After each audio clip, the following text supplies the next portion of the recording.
Welcome back to the Revitalist podcast. We are here to talk about how we are changing mental health theories and the entire narrative.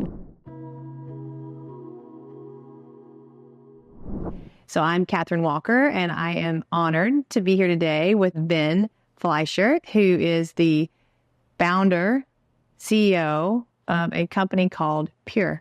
So even though Ben and I come from two pretty diverse backgrounds and different backgrounds per se, we kind of share some of the same experienced traumas on being a founder, as well as learning how to run this amazing business that we each have created. So that's what Ben and I are going to talk about today, and talk about, just the ups and the downs and so many things that people don't know about unless you're truly in the fire. So thanks for being here, Ben. Thank you for having me. Yeah.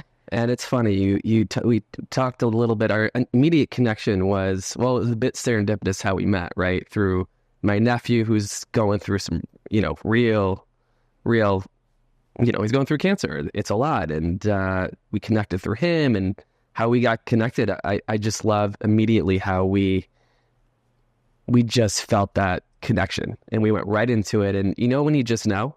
Yeah. And here we are. A few weeks later. Right. What I loved is that immediate connection, and we went right into it. We didn't really talk about the wins of business, which you've had incredible wins in your career path, and I've had some incredible wins in my career path. But where the connection came is like, all right, we started peeling back a layer, mm-hmm. and we both opened up on how we were really feeling. Yeah. Well, and I think that's a piece of it, right? You don't succeed by counting your wins. You succeed by getting up from your hits. That's right.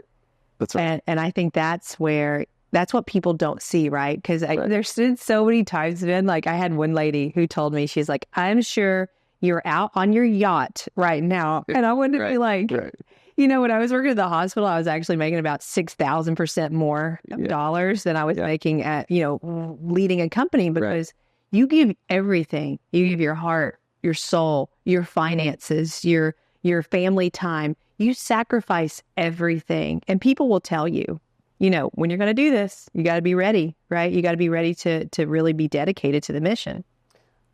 And I am, and I, still am, and you are too. But that's what people don't see, is when that fire starts coming on and you're starting to get tested, are you going to be able to pass the test? And a lot of times passing the tests means falling on your face and getting back up. Big time. And that's where you and I connected the most, because people don't always see that, right? And, there's a lot of people who along the way, because mine, of course, is in psychedelics. So I've seen from the public company standpoint, there's been so many companies that they've fallen on their face. They've tried to get back up. They've fallen on their face again. They try to get back up. And, the beautiful thing about being a founder, as you know, that's a strength that we have, because, my company necessarily will never go away as long as I'm on this earth, because I created it. Yep. So I can go back down to just the one person and just start all over, right? Yep. And the people who come into companies who don't know how it was created in the first place, and they think they need to get the founder out. Yep. That's sometimes their biggest negative move, because you just lost your recipe book. Yep. It's people forget the IP that you created, that idea when you were sitting there on a couch, or you were working on this, or something that, you had your aha moment, your light bulb, your creative juice that got you to your idea. That doesn't come out of thin air. Mm-hmm. And you got to take steps A to B to C to D to get there. And that A to D, right? That's the work. That's the grind. Those are, there's lessons past that. But actually, one thing that we did connect on is, like, for me, and I think, you had a similar experience, that beginning process of the unknown is exciting. Mm-hmm. You don't necessarily know what's going to be, but in that journey, in that process, in the beginning, to me, that's the fun. Mm-hmm. That's the magic. It is, and you don't look at it, like, it was interesting, because I'm just now starting to change my dynamics of thought around this, because, I've looked at it more so as like, this is hell, Again. Other people are like, no, like this is what you live for, right? This is outside of your comfort zone. And this is the adventure. And this is the story that you're making. And, you know, the hard part of it is learning the balance, right? Because there are people who go and they go and they go and they die. Literally, they kill themselves because they're trying to push with it.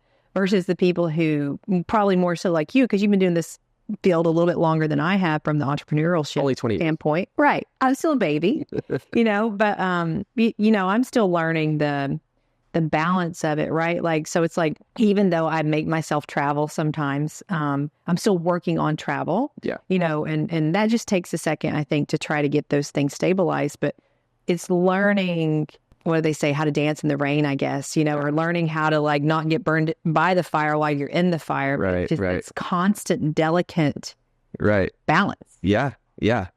And recognizing when you feel that burn, when you're just like, to know when to actually quit, not quit the business, just be like, all right, well, I have to take 2 steps back so I can take 10 steps forward. Right. If you end up taking 15 steps forward and forget to take a few steps back, you burn out and you're no good to yourself and you're no good to your people and you're no good to your process. Mm-hmm. Yeah. And, you know, one thing I told somebody, because, you know, it's like I'm spiritual. And, you know, I used to pray for things like my whole life, right? I would have these prayers for things, and I didn't understand necessarily prayer. I still don't know if I completely understand it, but I had a lady one time, because I always prayed for patience, right? Because my go-to is rage. Like that's my go-to emotion is rage. And so I would always, my whole teenage career, right, I would pray for patience. Well, like 2 years ago, I had this lady who's like in her 90s, and she was talking to me about all these like different, like her religious structure more so. And she's like, what have you always prayed for? And I was like, patience. And she just stopped and just stared at me. Yeah. And she's like, you prayed for patience? And I was like, yeah, like my whole life. And she's like, no one ever told you should not pray for patience? And I was like, no. And she said, because God will put you in a situation to where you learn patience. I was like, well, I guess this prayer has been answered. Wow. You know, but like one of the things too is I used to be bored all the time, and I'm like, I just wish I could find something to where I wasn't bored. Yeah. Because when I was doing anesthesia in the hospital, I did anesthesia. I had this like antique business on the side, and then I was like making furniture and like painting things and like making soaps and things like that, like just all these different art stuff. And my husband used to make fun of me because I was just like, I was all over the place, like consistently. I was on boards for daycares and like, you know, all kinds of little things. Do you think that's your superpower? That I can multitask in different areas? That you can pivot from creating soap to anesthesia? Maybe. Yeah, maybe, you know, but I told him, I said, you know, what's going to be really cool is if I can find something that keeps me, if I can put all these powers that I have that I was, you know, externally doing these things. And if I find an umbrella to where I can put all my superpowers under that umbrella, to where when I get bored, I can move to a different department instead of going to make soap, you know? Yeah. So now, fortunately, with Revitalists, I have found that to where, you know, I've got the company stuff. I've got the psychedelic stuff. I've got my book that's coming out. Like, it's enough just to keep me on track, but still pushing the same common mission. Do you think you're taking care of yourself the way that you should be taking care of to juggle everything? No, not at all. No. Am I better now than I was? Yeah. And I will notice people outside, you know, a lot of my supporters, like staff or my banker, who I go and see him like 3 times a week for some stuff going on or whatever. But they'll be like, you're looking better. Looks like your weight's up. Looks like, you know, looks like you're taking care of yourself. Are you eating again? You know, things like that. I'm like, I'm getting there, you know. Yeah. But it's having that recognition, right, is the first step, I think. Sure. And then the second step is feeling like you have the ability to pause. And, you know, as you know, growth with companies is not linear. 100%. It's very 360. It's like a Big Bang Theory. And everything explodes. Yeah. And then you grow to the next level. And I think that's the piece is, you know, I've had 2 exploding moments. At least 3. I'll say 3 with the company. I've had 3 really big times in life with my company to where I could have stopped. But I didn't. Right. And the company has only gotten stronger from those explosions. And I think that's something that with business leaders or founders, right, when you're moving to those next levels, right, if you have an explosion, a lot of people look at it like I failed instead of, nope, this is what has to happen for you to go to the next level of growth. Yeah. And it's funny. I spent a lot of time blaming myself and angry with myself for years until one day I'm like, what am I doing? This doesn't make any sense. And I changed that word failure into lesson. And I looked at that lesson as a gift. Yeah. Right. And suddenly those lessons become your superpowers. Mm-hmm. And ever since then, I'm just like, all right, well, thank you, previous team that, hemorrhaged millions of dollars on my personal line of credit. We got out of it. It's fine. But like, I'm that much smarter because of it. Right. And you have, one thing about being an entrepreneur is, there is a bit of, manifestation, and there's also a gut check that you don't necessarily know that it's there until you start doing it for a while. When it doesn't feel right, it's usually not right. And, it's just paying attention to those things that you can't necessarily tangibly get your head around, but in your gut and in your heart that it doesn't balance. Yeah. And suddenly those become the lessons, right? Or the solution to the lessons when you start paying to those, internal kind of signals of if it's not right. And I know, from some of the stories that you share with me, like, how did you feel in those experiences when, like, you were taken advantage and you had this PE group come in, and was there, like, did your body give you signals? Did you have some gut checks where like, this is not kosher, this is not right? I've and I was talking about this yesterday about the universal squeeze that I feel sometimes, and literally, like, it's a squeeze, right? Like the universe will bring you down to your knees when, with rock bottom per se. Yep. But it's like, but you keep going, and you're going on blind faith, hoping that this is the path you're intended to take. And if it's not, then you're going to get shoved some other direction, right? But I've been in situations with this company to where literally, if I didn't make a decision in like a day, the company would go away, like that quick, right? It's terrifying. It is, but so when I made those decisions in real time, and I think you've probably had situations like this too, you make these decisions because you have to keep everything going at that time. You're not making the decision and looking at a 20-year outcome because you don't even if you're going to be here in 20 years. So you need to make the decision that day, right, and then you deal with the repercussions later. And I've been in situations like that, public and private investors, to where I've had to make decisions like that day and then hope I can rebound from the repercussions of that decision because it's what's going to keep the mission alive today. Yeah, big time. So did I, and I take a chance, right? That's one of my biggest things is I love people and I trust people. And I expect they're going to come in and we're all going to align and all this other stuff's going great, It's like here's a traumatic story. It's like the deer that got into my yard when I had 2 golden retrievers, and I thought that it was going to be like a little Facebook movie and they're all going to get along. Yeah. The deer's going to come in. It's going to be great. Yeah. And then at the end of that story, I ended up taking the deer to the vet at UT after the Goldens tried to kill it. And they were like, you put a deer in your car? And I was like, well yeah. Like, so I was like carrying this deer to my car. We took it to the vet. And it made it for a little while, but yeah, they didn't think that was the best idea. Did it live? No. It lifted its head up when I was carrying it into the vet, but then it passed away pretty shortly after that. And my daughter was like 5 at the time. She had her little apron on. I was like, Gabriella, let's go. We got to go now. And she puts her little apron on and she goes in and people are like, well, poor dear. You gave it a shot. Well, I was like, yeah, I did. But anyway, so, it's one of those times, right, that with investors, you think they're coming in because you think they can see what you see. Yeah. And they don't always see that, right? And so what's helped me from a business perspective is knowing that people that come in, they have their own team. They have their own agenda and they're hoping that it's going to work. But that team, when they come in, like it's their team that they're protecting. They're not coming in to protect me per se. Even though they believe in it. So I think that's helpful to me is seeing like everybody has their own mission. I have my own mission. Yeah. My VP of behavioral health has her own mission, right? Sure. But we all have these different things. We hope they align, but they don't always integrate. Well, it's challenging, right? You bring in a PE group, right? You got some smart money behind you, and you think their intentions are aligned with your mission. But let's be real. I mean, there's a high percentage they're aligned with EBITDA and the bottom line, when you're aligned with the mission and like, this is what we need to do. So it's a tricky dance. I mean, I haven't had personal experience bringing in outside money, but on the other end of it, there's obviously, I wish I did at times. But it's, I've heard all sorts of stories. Been people, friends of mine, who have raised a lot of money. They've had incredible experiences, and I've heard the other side of it as well.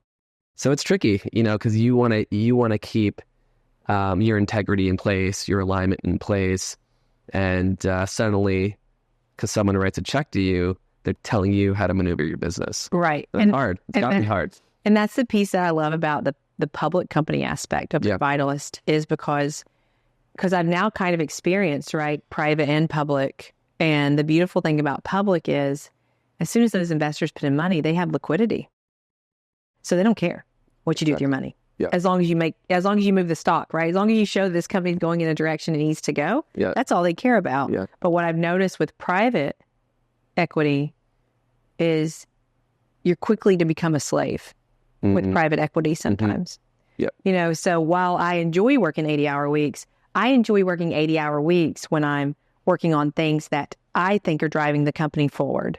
Sure. I don't enjoy working 80-hour weeks, working 14-hour days, seeing patients every hour. Right. Because I'm a CEO of a company. Yeah. I'm not someone who should be working 14 hours a day, 7 days a week. Like, it turns into abuse, right? To a point, because they're saying this is exactly what you need to do to drive revenue. But as a CEO, you're like, no, like, I'm bringing value to the entire picture. Right. Right. Right. And that's what sometimes these investors don't want to see. They want to bring in money, and then they want control. How'd you balance that? I got rid of them.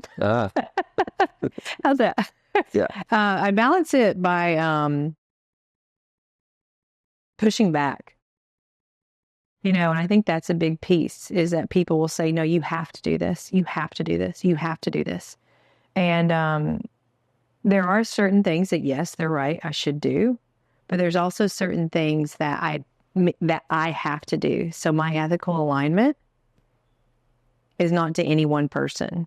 My ethical alignment is, one, to the mission. But two, my ethical alignment is to everyone who has put in, all my investors who have believed in this mission. My ethical alignment is to them, right? So if somebody comes in and says, I'll give you $2 million. Let's go ahead and see where we can take this stuff, and let's move forward. Well, if they want me to put all of my forces towards their $2 million, whereas I've raised $16 million from other investors, ethically, that's not right. Sure. Right? Because just because they're in today and they're like, well, I'll help you to stay alive today. I've still had to be focused on everybody who's been here since the beginning. And that's something that they don't necessarily understand, I think, because they don't want to understand that. But as a public company CEO, you have everyone's best intentions as your own. Of course. But it's tricky because, you're living in the past a bit and you're living in the future, which can create fear, internal fear. 100%. You're, at the end of the day, you're pulling the strings. Yep. You're the puppet. All the strings and all the responsibility, all right? Responsibilities. And you have to show up with a game all day, every day. And God forbid, you actually take care of yourself. Right. So that's hard. That's hard. Super hard. And you're trying to please everyone and execute. And it's a hard gig. Yep. It's a hard balance. It's it is. And I think it's learning all that, right? Like when you said lessons, like you've taken these things to put them into lessons. I always like to use the analogy when people say like, what creates wisdom? It's either like years or it's bad decisions early. So when people are like, why are you so wise? I'm like, lots of bad decisions, right? That you recover from and you learn from them. Well, whatever you're doing, you always, since I've, all the conversations we've had, very graceful. You're very calm. Yeah. What's your secret? Thank you. I don't know. I mean, like, that's probably an ICU thing. It's probably a hospital thing that I've learned, right? Is that you never, right? It doesn't matter, right? If I around whatever, pediatric, geriatric, blood everywhere. When you walk in, you're basically taught, and I started working in the hospital when I was probably 16. You're taught to never show basically any emotion, that you're always this calming presence, right? Because think about it. Say somebody comes in and, they're bringing somebody in and you got family members screaming and it's their baby and all this other stuff. If I lose it, it hurts that person and the family member. Right. So at all times, I've got to be like, they're just being emotional right now. This is the mission on saving this person. And then you're constantly like, it's a playbook, right? But two, right? So that was ICU. But then again, maybe it's because I played sports my whole life. What'd you play? I played 5 sports. So I did softball, basketball, cross country, dancing, and golf. Interesting. But basketball and so softball. I played softball in college as well, and we won the state championship in high school. But it was always those pressure moments, right? It's like top of the 7th, right? It's tied up. You've got this championship on the line. What are you going to do? So it's you never could choke, and if you did, you let your whole team down. Yeah. So it's probably some of that, I bet, because I played a lot of tournaments growing up. But yeah, it's probably just a year-long or lifelong learning of you better perform. Yeah. Did you start sports at a young age? I started softball was my biggest one. I started that when I was 9, but we did year-round, right? So I never did spring break. We did 5-6 hour days of training. Did that in college too. And basketball probably started when I was a little bit younger. So probably started sports when I was 4 or 5. But yeah, now I have my 14-year-old daughter, and she's very athletic. Yeah. Has zero desire to do sports. Interesting. Zero. Is she competitive? No. So with me, it's very... you have one, yeah? Yeah. But it's very different because, she's not competitive, but she loves to travel. But she likes mind stuff, not psychology. She'll listen to me on calls and she'll say, why did you make that decision? If you would have done this a year ago, this decision a year ago would have saved you so much turmoil. That's incredible that she's picking up on that.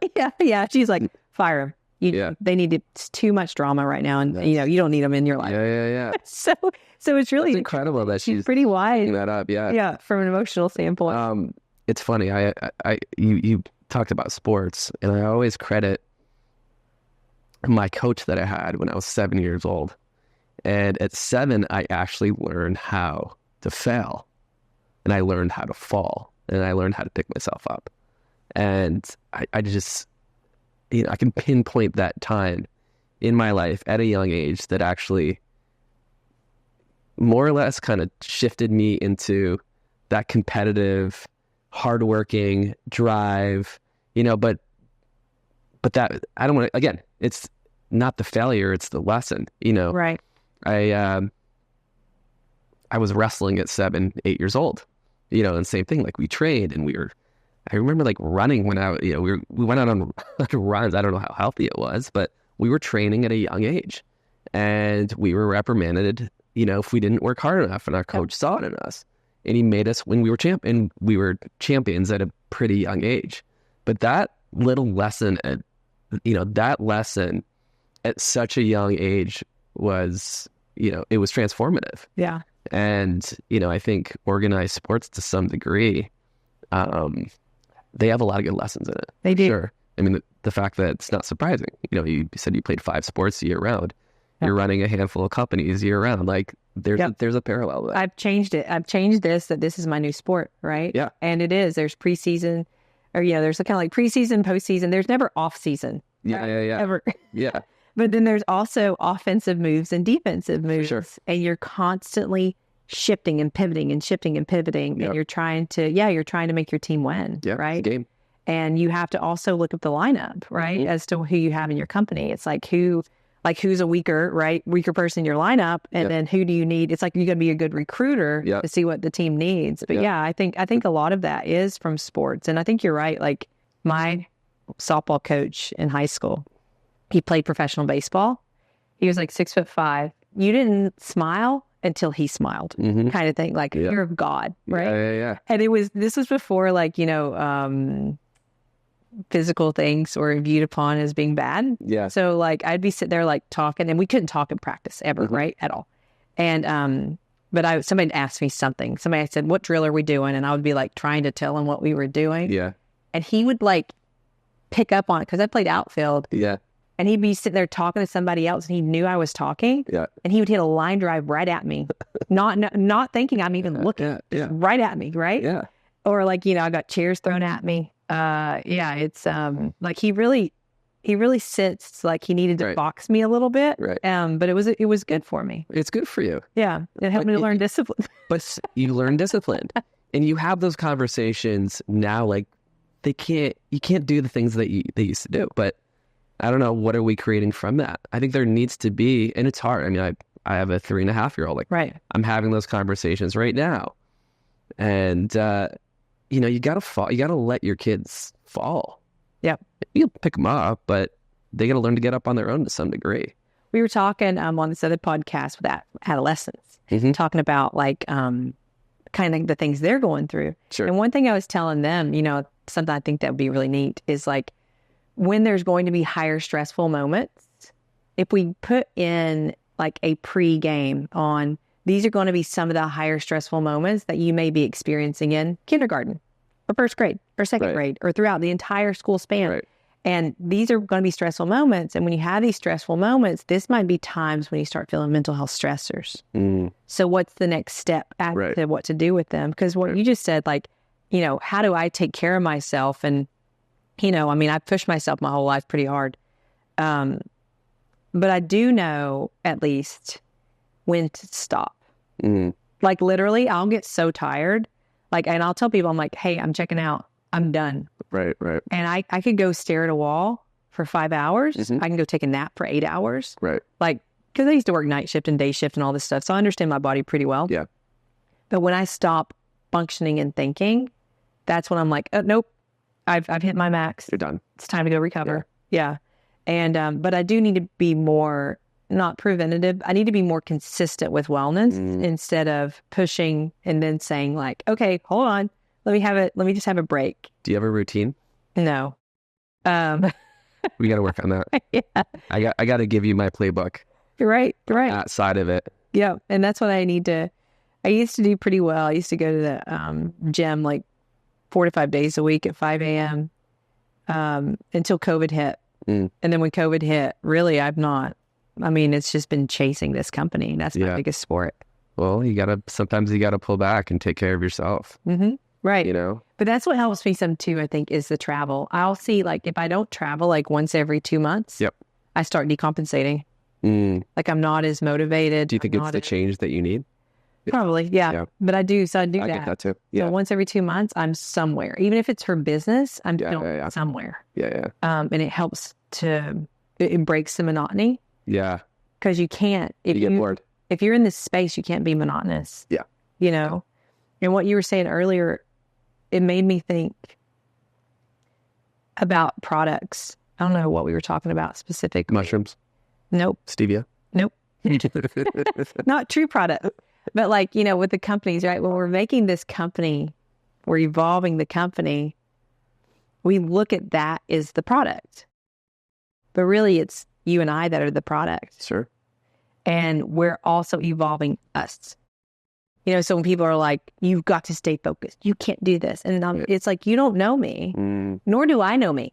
Yeah. Right? Yeah. But I need to make sure that myself as a product is evolving just as much as my company is, and that they can keep up with each other. Because I've told people, like, sometimes companies outgrow CEOs. Sure. Yeah. And sometimes they outgrow COOs and CFOs and all these other things. And that's what my company has done, is it keeps outgrowing people along the way. Right. Because some people are going to top off in their skill set. Yep. Other people are going to be able to evolve to the next level of skill set. And I don't know this certain percentage that actually evolves to the top with a company, because I'm hoping my company eventually becomes $1 billion valuation, right? Yeah. And it's like, am I going to be able to keep up with it? And that's something that I always need to continue to look at. Because if I can't keep up with it, then it's not fair to everyone else. Right. And it's almost a blessing in disguise if you can grow your company and find the right person to take your spot to running the day to day, right? And you can be put in a bit of a niche area in the company where you're the vision, and that's all you're doing is the things that you absolutely love in your organization.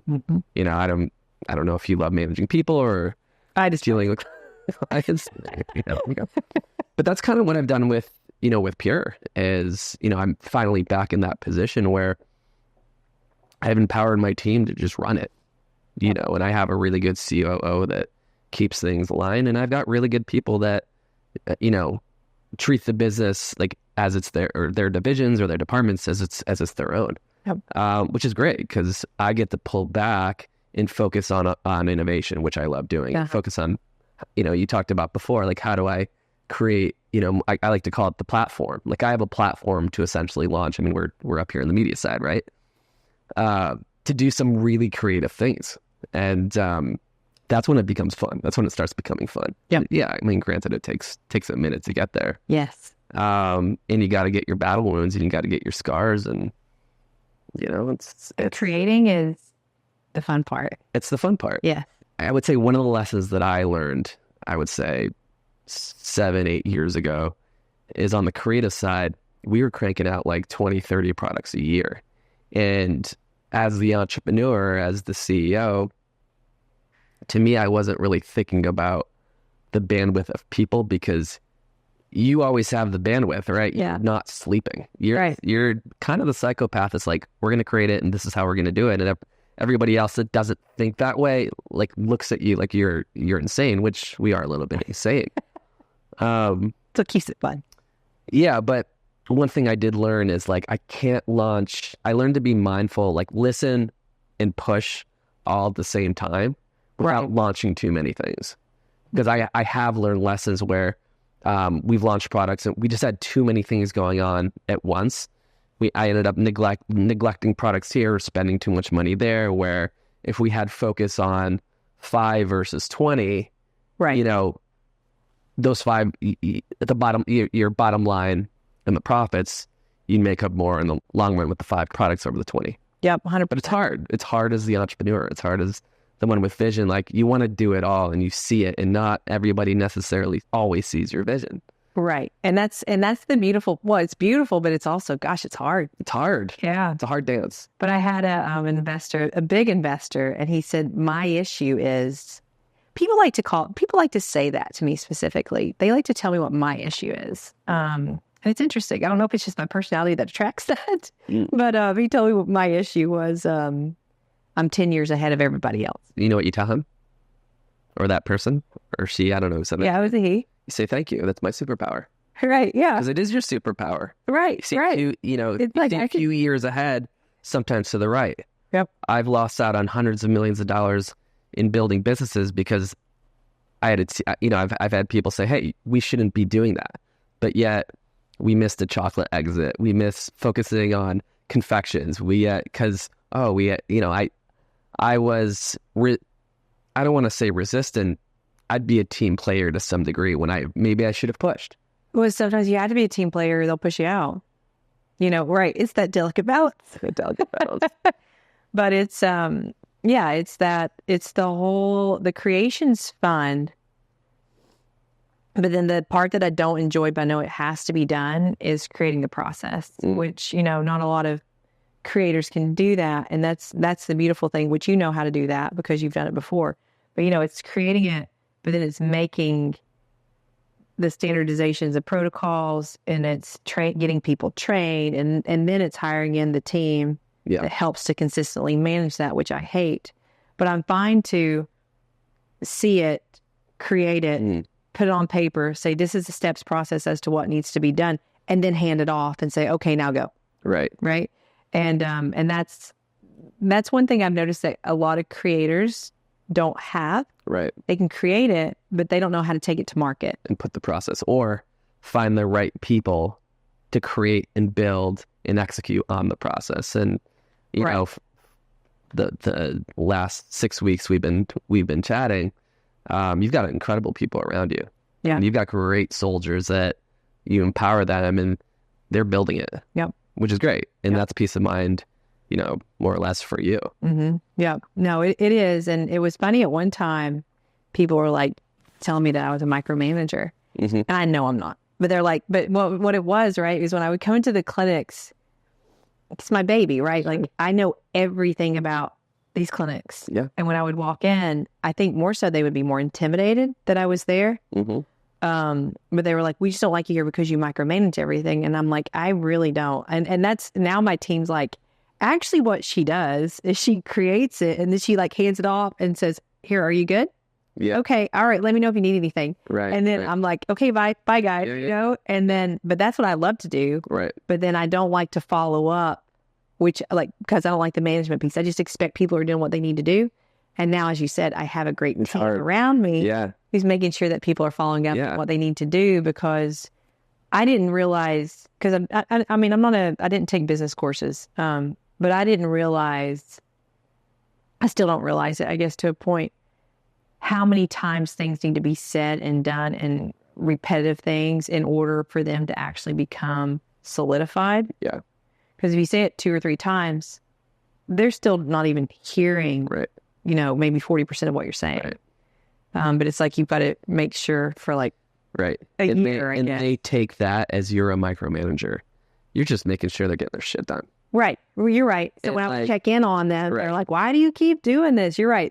That's probably it. But sometimes you expect a follow-up, or like, I don't know, I run into those challenges, or I have in the past, where I kind of like to put it, in sports terms, I want to be the QB, right? Like, here's an opportunity, cast the ball. Did you execute the the TD? Right. If you didn't, all right, at least give me a call back and let me know that worked out or that didn't work out. Yeah. And then it becomes the conversation. Well, you're I'm not micromanaging. Right. I see the pros and the cons. Yeah. Did you get it done? Yes or no? Do you need me to? How can I help you? How can I help you get it done? Yep. It's tricky. Personalities are hard. Oh, they're horrible. They're horrible. Yeah, and especially if you're caught, if you are cut from a different generation. Yeah. Like I don't know if your parents were the same way. Like my dad, it was sink or swim. Hardcore Brooklyn guy. Like he built from nothing. So he's like, oh, you want to build a business? Great. Have a good time. You can get all the free advice you want from me. But I don't get to go to my dad and say, hey, I had a really tough day, or this is stressing me out, or, I feel anxious. Yeah. It's like, all right, go get a job. What do you want from me? Don't be a business owner. Right. We're human. Like, right. It's hard, right? We all have our therapists, and I think this is a good pivot into like, all right, how impactful ketamine is. And I think that was a big thing in our conversations, is like, I had a personal experience in burnout after 14 plus years of doing 16 hours a day, 7 days a week, not stopping, not taking a time out for my mental health, because mental health was never a conversation 15 plus years ago. Sure. Yeah. If I mentioned mental health to my dad, he'd slap me across the face. Right. And that's how you get a job. Yeah. Get a job. Here's go get a job. Whack. Right. But it is real. I mean, it's a different time. It's a different era, and we're all going through our own shit. And I think what you've created and your mission, you're helping thousands, millions of people soon to be, with that journey. Yeah. And I think that's what ketamine and psychedelics show you, right? There's a quote unquote known structure that we become accustomed to, that we think we have to do. And if we don't do it, things will fail. And that structure comes from a conscious mindset. It doesn't come from the subconscious mindset, right? It just, it's redundancy and all this stuff. And we have to do this. I have to do, it's like even moms, right? It's like, or dads, right? You have to put your kid here, and, you have dad guilt, mom guilt, and all this other stuff. And it's like, no, but we have to do this in order to survive. And we get in this, all of us get stuck in this day-to-day structure of you have to. And then when you participate with ketamine therapies or psychedelics, it dissolves all of that known structure that you had to have. And you get to go down and you get to see what base you truly need in order to continue to evolve on the level that you want to evolve. Right? So it erases all of that, and it allows you the ability to put new, updated, whatever, right, structures into your life to where things are truly more aligned. So not only are you evolving as a person, you're still hitting all your company needs, but all this false narrative of structure that you thought you had to have is gone. Is it a bit of a rewiring? I mean, I could only, from my experience, I've never done ketamine. I've worked with ayahuasca. I've worked with psilocybin. I've microdosed, and a lot of those modalities was for me going to conventional doctors in the States and working through therapy and working through your conventional doctors. And it seems so easy to write a script. It seems so easy to just, here's a Band-Aid, here's a quick fix, you have pain, versus really looking at your own shit. And I think that's what's interesting with these different, these different treatments, is it forces you to do the work internally and look at the things that you may not have looked at in the past. Yep. Versus someone, I don't know if you've done therapy, talking to a therapist. It's helpful, but I don't know. I was in therapy for years, and at the end of the day, I was like, I feel like this is to some degree her entertainment. Like, yeah, it's tricky. Yeah, no, you're right. I mean, I think with ketamine and psychedelics and meditation, all those things, right? I think, or even people with a healthy mindset who don't need ketamine or psychedelics or meditation, they've learned the skill set of living in the present. Definitely. And I think that's the ultimate key. Right? Is, it's, if you live in the present, you're not connected to anything. You're not connected to anxiety or depression or OCD or ADHD or pain. Right. Like, you're truly in the present moment. Right. And those known structures, they don't exist because they don't exist in the present. Right. The only thing that you're aligned with in the present is the universe. Sure. Or God, right? So people will say, like, if they're spiritual, if they, God, universe, whatever else, higher power, or even at one with nature, right? If you're agnostic or atheist or whatever else, and you just want to be at one with nature, like, you're at one with yourself in that moment. Right. And nothing else exists. Right. Ketamine and psychedelics act as a catalyst to put you in that moment. So when you're in that moment and you feel that moment, like alignment with yourself, your brain can then start duplicating that, because that's what it has completely been immersed into.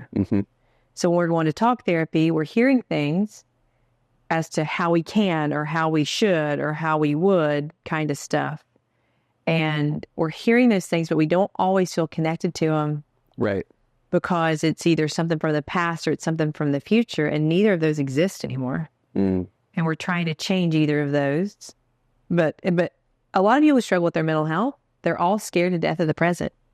I was going to say that. Yeah.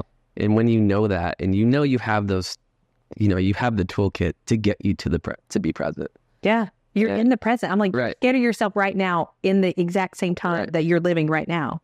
But as entrepreneurs, and we've talked about this quite a bit, it's like you are somewhat living.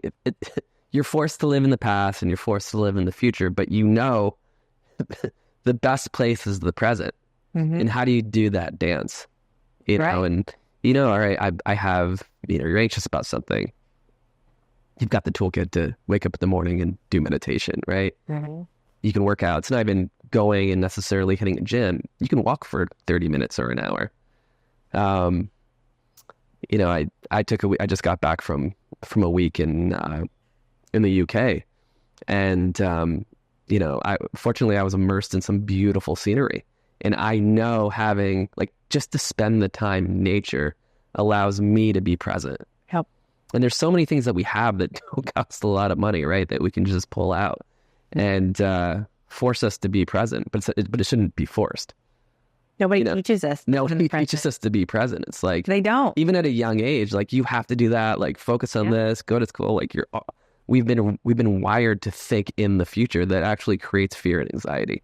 Yep. Versus like, all right, and I'm trying to remind myself as I've been not molding, it's a bad word, but I like molding. Being a good parent, being a good father. I mean, that creates fear in myself, right? Yeah.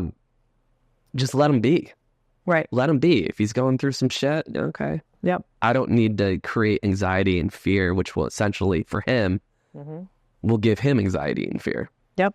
Well, right. And that's what they see, right? They see the words don't really matter from a parent as much as your whole, like, what you're actually doing, right? Right. Actions for these little kiddos. Right. But yeah, like I talk to people all the time. I'm like, peace and calm. And this is the beautiful thing I think about ketamine and psychedelics is they're so complex, but they're so simple. Yeah. Right. So I'll tell people and just anybody in general, peace and calm. Who has taught you to be peaceful and calm? Nobody. Nobody has taught us ever to be peaceful and calm. Right. We just expect it comes naturally when everything's going right in life. Right.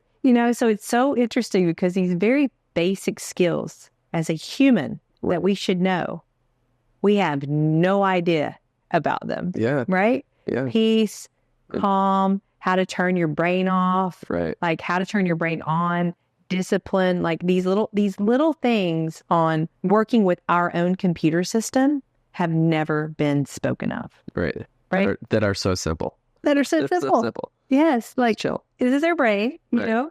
And it's like, people just expect that your brain's it's just going to evolve naturally. And it's like, no, like all your computers have to be upgraded, So we need to be looking at these things. And instead of looking at a child or adolescent or an adult or geriatric, whatever, instead of looking at them of like, oh, you're crying too much, you must be ill. It's like, no, let's go back to when the tears started. Let's see what conflict was there that's now giving us this output, right? And if we go back and we look at these things, how do we actually intervene on the initial conflict instead of just medicating the tears? Right. Because the only thing we're doing now in mental health is medicating the negative symptoms. We're not going back and looking at the intervention, even though we do like to blame. And this is one thing that's probably very antagonistic. But like, I hate that people talk about trauma and childhood experiences. That's 105% of the world right now that blame mental health on childhood experiences and trauma. Do you think it's just because it's easy to say that? No, I think they really have the key to it. I really do. Really? But I think it's not, to me, it's not trauma and it's not childhood experiences. You've got to get even more granular than that. Sure. It's the chaos. Yeah. And it's the chaos that the brain becomes accustomed to. And then the brain will get triggered based on those experiences from the past. And it will create a chaotic moment because it's what the brain knows. Right. So while we think, it's good to ask these horrifying questions to people about their mental health. And they do. Like, one of the questions is like, did someone have oral or anal sex with you prior to the age of 10 years old? We really think that's an okay question. We can't even talk about each other's color. How do you process that? Right. Their ethnicity and their colors. And we say, that's too insensitive. But we can ask you if you've had oral or... How is that okay? Okay? Like, let's ease into it. It's not, right? And it's a questionnaire that we give people. Here, you read it by yourself. Right. No one around you supports you to see if this is actually a triggering chaotic moment that may lead you to go kill yourself. Right. And it's create somewhat of a safe environment to have these conversations with someone that I trust, opening up. But these are just slide over the questionnaire. Yeah. This is the scale that the CDC has, right? CDC, the best of the brightest people, right, in the entire world, are giving these questions to people. And this is the other thing. I mean, there's so many things in this been like a course that drives me nuts. Right. But there's like 10 questions. They love this scale. That's one of the questions. And if you hit a certain number of, it will say, basically you have like a 40% plus increase in having risk of mental illness or addiction. Right. Based on your history. Right. And nothing to do with the outside environment at all. No. And two, it's like, okay, do these. It's going to show you your increased risk. Okay, now what? Now what? There is no now what. Wow. They're just like, well, you're at increased risk. sorry. Like, I'm just And, like, and you're you not just have that. You just have that information, you just have these which just creates more anxiety and creates and fear. Right. And it's the eternal damnation of like, oh no, I'm going to lose it one day, you know? And I had a therapist, because I've been through crap in my life. Sure. But I had a therapist tell me, she's like, one day, if you don't address these things, you're gonna lose it. And I was like, Was it right? What does that even mean? right. Yeah. I was like, I can talk about everything that I've been through very objectively. And Right. she's like, I just don't know why you're so calm when you talk about these things. I'm like, I guess I've processed them. I'm not sure, you know? But it's interesting because the world's looking at all this stuff, you know, wrong ways up and wrong ways down, and they think they have all the answers. Right. And the issue is the answers aren't there because all of the statistics keep getting worse. So when they're like, we have this great scale, it gives providers so much information, but their suicide rates are still going up. Wow. So what does it matter how much information our providers have? Are we just feeding their egos? Is it going to make me feel better that I better be careful going around this person who was raped? Well, does it get age of 10? Does that data get linked to pharma companies? And then at the end of the day, the doctor It may. gives them Right. You know, I mean, they may look at the data. Yeah. I mean, like, so with the they're able to prescribe and let's push it there. Oh, you're at a risk. Here's your number. and here's Just giving you the information. This is what our recommendation is. Start taking your medicine. Yep.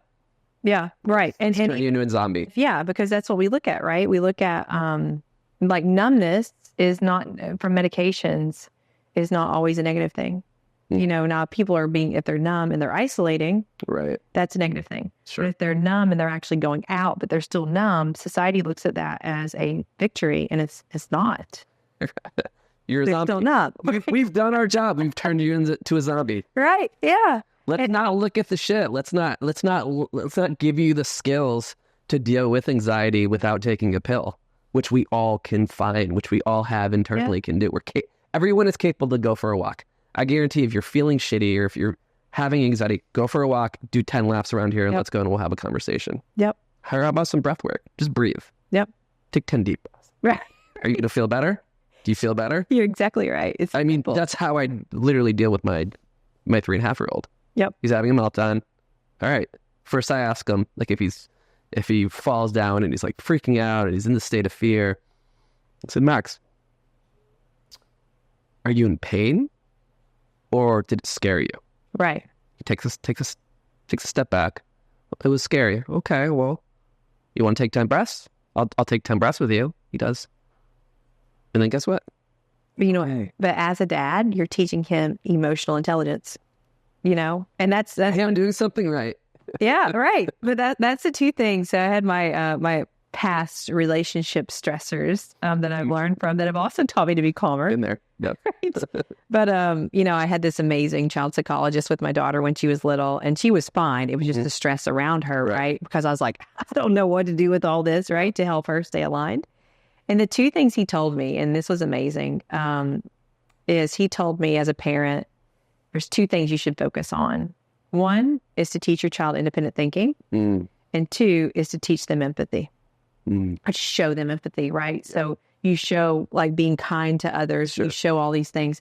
But the independent thinking is when you're teaching them independent thinking, you're teaching them critical thinking skills, right? So what you did with Max, when you said, is it this or is it this? Yeah. And then Max was able to look at both. Yeah. And I do that with my daughter now. She's 14, but like when she was little, I would say no.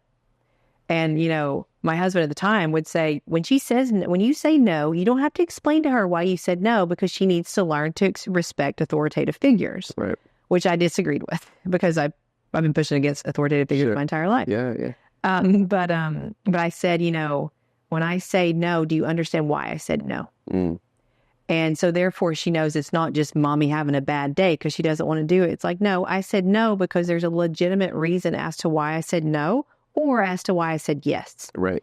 So with those, you know, instead of children walking off confused, not knowing the rest of the story, I've constantly said, why did I do that? Right. Why do you think I said that? And those reps stick. Yep. And when you have that conversation over and over again, they start getting it. And you're teaching them little pathways of thought that they've never had. Like Max may not know. I mean, there's probably plenty of adults that don't know the difference between being scared and pain. Totally. Yep. And they're so used to taking, what they feel is pain as part of their story. Mm-hmm. And then that becomes the victim or whatever it may be. Yeah. It's interesting. So today we got back last night, and our nanny was kind of giving us an update, and Max is coming back because it's, school summer camp. He's 3.5. And again, I hate labeling bully, but these two kids are kind of, Max is like, I don't want to go to camp. Russell and Connor, I don't like them. They're not coming to my birthday party. I said, okay, what's going on? But then that's fear in yourself. Yeah. Like, who's fucking with my kid? Right.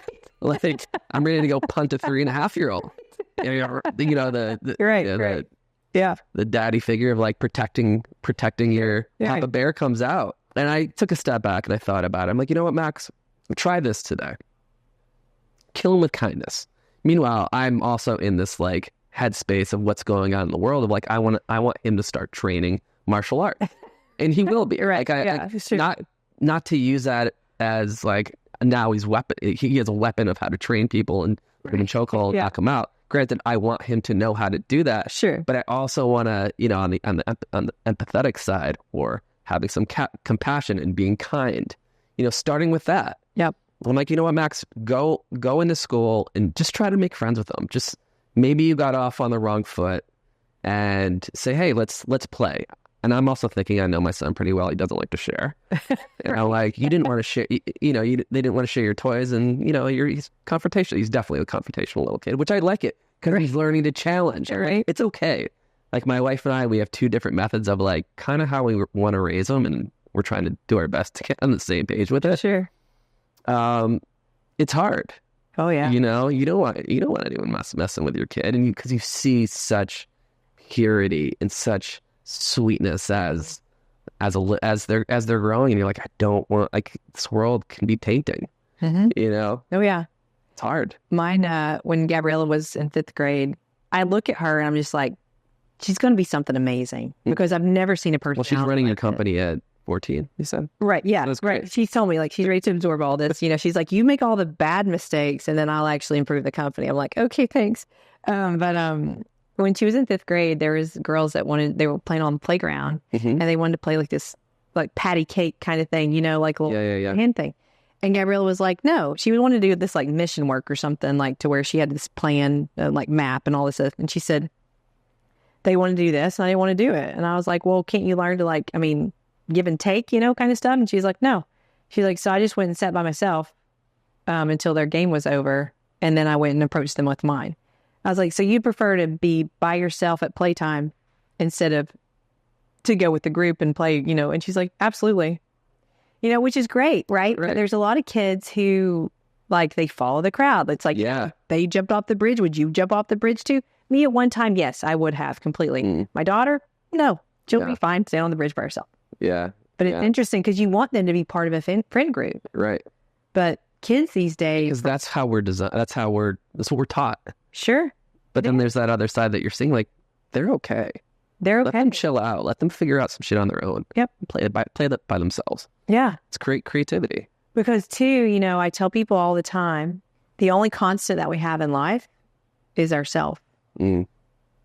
Everything else is change. It's true.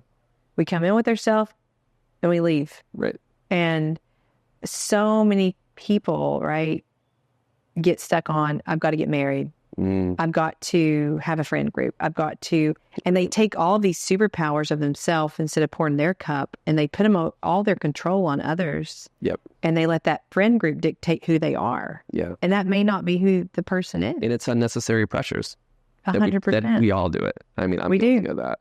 We've all, it's like wait until Max gets a little bit older, and then I'm sure like the older generations, like they come to my daughter and they'll say, you got a boyfriend? Like, my daughter has no interest, and so many kids, they have no interest in having a relationship right now. She's like, I'm a child. Yeah. Like, I'm not getting a relationship. Yeah. But me back in, I started having relationships when I was like 5th grade. Like, that was what was expected, right? Exactly. And it's interesting to see how it's all evolved. You need to have that, your middle school dance. It's a big deal. Exactly. Yeah.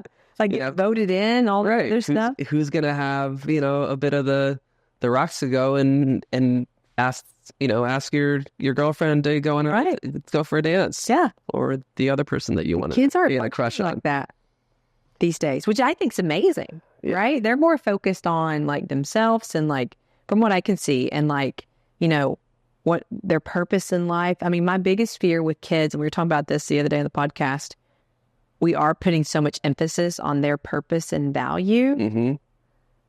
That's great. But we've also, are we giving them the steps to where they can truly understand what purpose means and what value means? Right. Because these children, once they start growing up, if they feel like they don't have a purpose and they don't have a value, will that start leading to, self-inflicted harm? Of course. Which I'm sure it would. Yeah. And I think you have to weave in experiences. I mean, I'm going through, I never thought in a million years I'd have the challenges thinking about where is he going to go to school? And then ever since this year, the past year, like what is surfacing on what they're teaching kids in school? Yeah. Do I send them to public school? And then suddenly are you setting your child up for failure to some degree? Or are you setting them up to be a sheep? That's kind of how I look at it. And then there's the private side is like, all right, am I setting him up to be an elitist douchebag? Right. Right. So, I mean, listen, life is a bit serendipitous in timing as everything in life. And, I'm highly considering educating them in Costa Rica, maybe a Montessori school, and even homeschooling, which I never thought would be an idea. Yeah. And, these are just some ideas that where I'm going back to experiences. Like the best thing we've done for Max thus far is, we've done a lot of good things, but he's had a passport since he's been 6 months old. He's been to a handful of countries. He loves to travel. And every time he just got back from New Zealand, he was in New Zealand for like 5 weeks. My mother-in-law's from New Zealand. But to experience a different culture, he came back an entirely different kid with a different view and different ideas and different thoughts. He's spent a lot of time in Costa Rica. I mean, he's been around. So where I'm going with this is like, all right, do I spend the money for private school, or do I find a couple families that have a like-minded mindset, and do we just hire a teacher with the same ideals? And we spend when we have the ability to travel throughout the year and give them those experiences, learn a handful of different languages, learn to be, a citizen of the world to some degree. I don't know. Right. But I don't know. Yeah. Well, the one thing, these are some ideas. The child psychologist who I was telling you about earlier, he gave me these little tidbits. He was saying that you only have to have two things for every situation in life. Yeah. He's like, and even if it's negative, they just have to see another comparing piece, right? So if it's a negative relationship that they have at home that they see with two parents, if they actually have friends who have parents with positive relationship, then the brain will be able to be like, they'll start deciphering, is this right or is this wrong? Right. Because think about when we went to school, everything that we read was fact.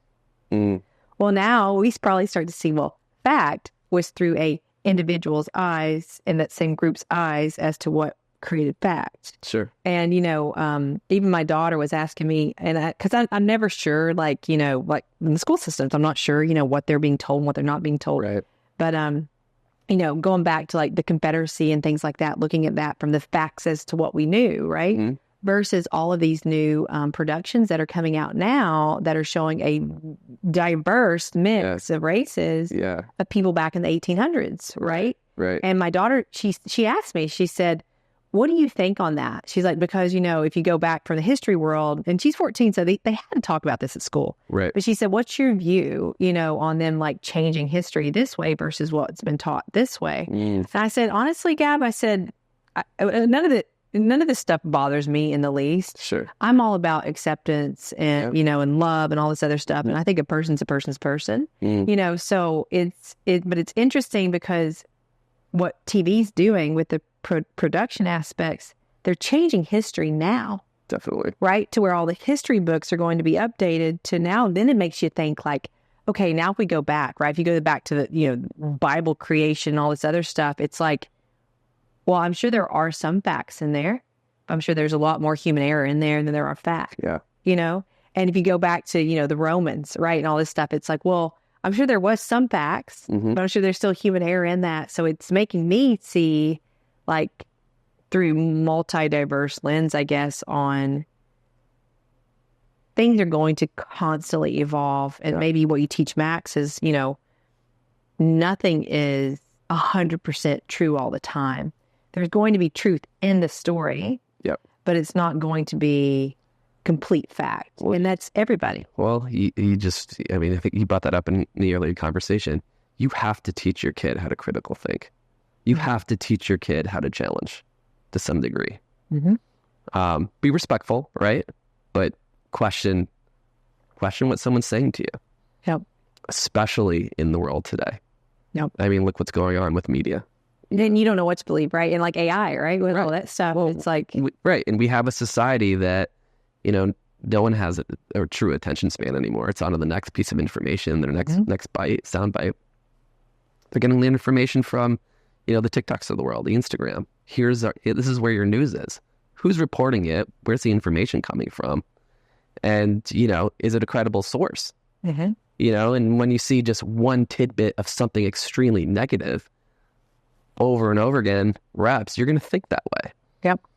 Yeah. And that's, quite frankly, I think that's what's scary. And I think the credible source is also getting questioned now because it's like, like it used to be ABC and CBS and NBC, right? Those are your credible sources, right. But now it's like, like all their reporters get fired for like years of like falsifying things. And it's like, is there anything credible? Like, unless you see it through your own eyes. And if you see it through your own eyes, like you and I, right? If we would be sitting there and we'd see a situation, we're each going to interpret it differently. Right. So it's like you're a credible source because you were there. I'm a credible source because I'm there. But we come from two diverse backgrounds and it's going to give two completely different impressions. Yep.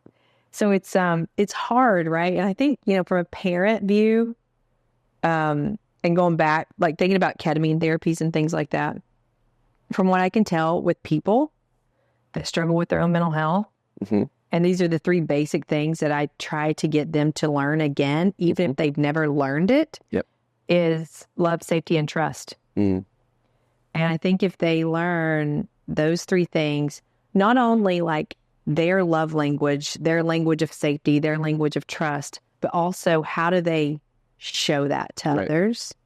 It's like those three things, those are the base. Right. If you just have love, safety, and trust, then that's your base, to where you can be like, okay, do I love this person? Can I trust this person? Do I feel safe around this person or around this production company or around this media event, right? If you have those three things, I feel like that's a core value. Sure.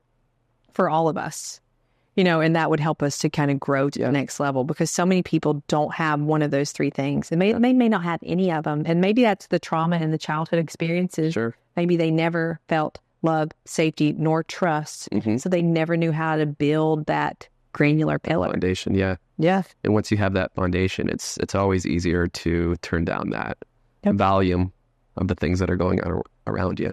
Yeah, but I'll tell them, like, if you can figure out love, safety, and trust, like the next level is values, virtues, and ethics. And it's not, and I think this is where psychedelics and ketamine come in too.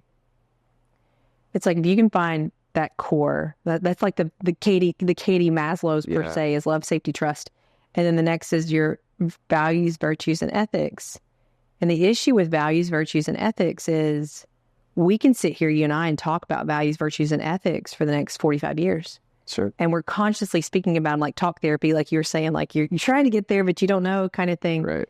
But psychedelics and ketamine help you to discover what your personal values, virtues, and ethics are. And me personally, I didn't know the difference between values and virtues, but like values are more like, whimsical, like these are the things that I want to happen.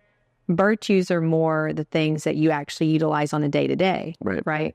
And then ethics is, does it align with you or does it not? And the issue with all those things is like your first degree environment, your second degree environment, all these other environments. It's like, when you're married, your partner tells you kind of what your values, virtues, and ethics are because you're a unit, right? But that unit, it's like you've got the person, and then you've got the unit, and then you've got family, and then you have your business, and then you have work, and then you have your kids' school. And it's all these things are telling you what your values, virtues, and ethics should be. Yeah. But do they align with you? Right. And it's hard to tell. And if they don't align, you're still stuck in those circles. You're stuck, and you don't. You're doing your best to navigate it. Yep. It's hard. And you don't feel right. You don't feel right. And it doesn't feel right. You're right. And then a lot of people go to the doctor and say, I just don't feel right. Right. Yeah. Well, here's a pill. Yeah, and I'm like, no, don't. Like, don't suppress the symptoms, because there's something to the core values that we've not either yet discovered or we've not matured. Yeah. And if we can discover them, and then we can start maturing them, which is exactly what psychedelics and ketamine do. It's like those 6 things: love, safety, trust, first level; values, virtues, and ethics, second level. And it's like, if we can just have those 6 things that we focus on, we will evolve into the whatever level of growth we're supposed to. Well, I would say what really resonates with what you just said, in one of my transformative experiences with ayahuasca, my journey was around love and trust. And I don't like to use the word, trauma, but yeah, it could have been from my childhood, and maybe it's something that I needed. But it did show me that path. It did show me that way. And suddenly I had, I left that journey with a whole new experience around loving myself. Yep. Which on the other end made it a lot easier for me to love others. I was 39, 40. I was never I was married. I was never engaged. I was going through this cyclical, very short-term relationship, week after week after week after week. And then I really wanted to take the time to understand why I was on that, why I kept doing the same thing over and over again. Because I knew it was empty. It didn't fill my cup. But what psychedelics did for me was really help me rewire. And again, talk therapy. I was doing talk therapy for years. I was going through the same motions over and over again.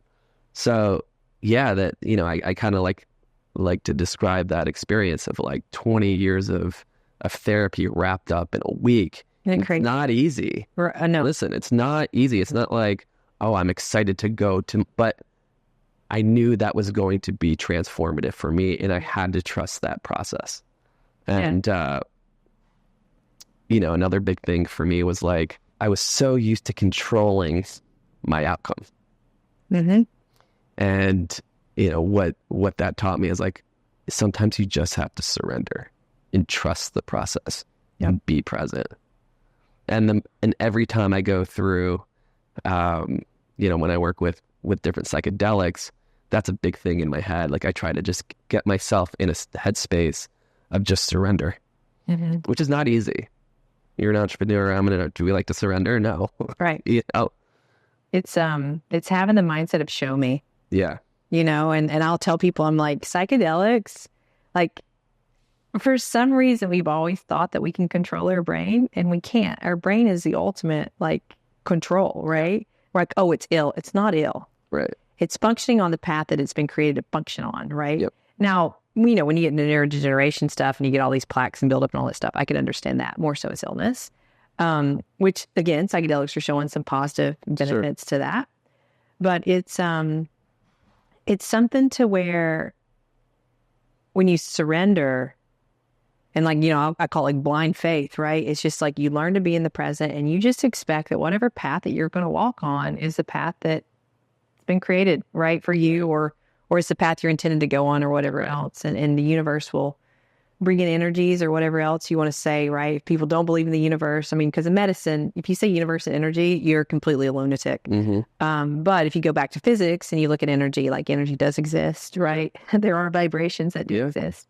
But if you align with the certain energies, like certain energies attract certain energies, certain polarities, cause antagonistic views. Yeah. So it's learning all those things, and it's learning to be empowered in the control that you don't have. That creates that kind of alignment with yourself. And I think a lot of times, because I've been around such a lot of acute death, like personally, but then professionally as well. And you see these people, right? And they strive and they strive and they strive and they strive. And everybody's striving. Everybody's scared to death of death. But then also everybody thinks they're going to live forever. And so, you see these people who are like, 38 or like 32 and, and they just acutely die one day in a car wreck, right? And from an entrepreneurial standpoint, some days when I'm like, like this is hard. Yeah. I look back and say, and this is probably one reason why I've never quit with all of this. If I ever stopped and I didn't give it the chance to finish itself, right, I probably would go into a big depression because I would know that I didn't continue the mission that I was intended to continue, right? So when I started this whole mission, I was like, what if it fails? I can go back to the hospital and, right now anesthesia providers making like $300 an hour. Like that'd be great, right? Yeah. But I could always do that. But now it's more so like I've grown beyond that, to where I do see that my mindset is much more than just showing up daily, right, doing anesthesia. Like I do need more, right? Right. And I've had people say, for a long time, I refused that I was an entrepreneur, that I was a CEO, or that I was a visionary. And people, like, it wasn't until with this public company that people started saying, like, you're CEO, like you're a visionary, you're an entrepreneur. And I was like, no, I'm not. And the reason I wouldn't say, like, especially the entrepreneurial piece, I've never been around entrepreneurs that are actually successful. Mm-hmm. So like guys, when I used to date them, they'd be like, I'm an entrepreneur. I'm like, yeah, you're a failure. Like, because it's like contractor. that, they would be like, I'm like, okay, how's it going? They're like, well, I've got like these 4 businesses. Yeah, they're not making money. Yeah, I'm like $600,000 in debt. And I'm like, so you're a failure. So, but when they were like, you're an entrepreneur. And I'm like, no, I'm not a failure. Like, yeah. But now that I've been able to be in the space and I've been able to compare myself, right? I know you're not supposed to compare yourself, but I have to compare myself to others. It's hard. Well, it is because, I want to, like when people are like, you're a visionary, I'm like, no, I'm not. But then I look at other visionaries. Right. And I'm like, well, why aren't they, but wait a minute, I see it actually better than they do. And they're actually saying they're a visionary or an entrepreneur or CEO, but I'm like, but I'm seeing it differently, than they do. So now I've accepted my roles in those 3 things. Acceptance is a big one. And I think acceptance is not first step. You have to. You got to go through it. Yep. And you got to realize, you brought up that, and a lot of entrepreneurs do it. Everybody does it. You're always comparing yourself. And it's that's just it's a bad trait. And it can lead you into just a shitty rabbit hole that doesn't lead you anywhere. Mm-hmm. Like, what am I upset about? Everything is fine. Everything is good. Yeah. Everything is fine. I'm exactly where I need to be right now. Yep. And that's what psychedelics taught you. That's probably true. Probably true. It's probably true. That's really funny. Yeah. But between the business world, that's the beautiful thing about psychedelics, especially with the business mind, right? It's like when people ask me, like, who's a good candidate for psychedelics? And I will always ask everybody, I'm like, what do you do? What's your background? Yeah. And some people are like, that's kind of a personal question. I say that to every person because I will change the tone as to how I'm speaking to someone based on their background. Yeah. If somebody tells me that they have any type of management skill set, I'm like, you'll do fine with psychedelics. Yeah. Because it's like, what a constant is supposed to look like, but also you walk in daily and you have all these variables. Yeah. And that's what psychedelics will do. It will give you a constant, but it shows you all these variables so you can learn how to start integrating them. Gives them another path. Yeah. Without all those boundaries and structures that we think have to be there. They don't have to be there. Yeah. And that's the beautiful piece. Yeah. It's great. Yeah. So, well, thank you, Ben, for being on my podcast. Well, thank you for the invite. This was a great conversation. Yeah. I'm excited for many more of these conversations. Yep. And the journey to come. Yeah, me too. Me too. We'll help educate a lot of the people out there from the business mindset and from the psychedelic mindset, and as to why business people should look into psychedelics on more levels than just one. But also doing it with grace and doing it without cracking on the journey. 100%. Yeah. Yeah. Learning vulnerability and how to be empowered in that mindset. That's right. Yeah. Amazing things, Katie. I'm psyched for you. I'm glad we've met. Yeah. Same. All right. Until our next podcast, Ben. Ciao. Okay. Bye-bye.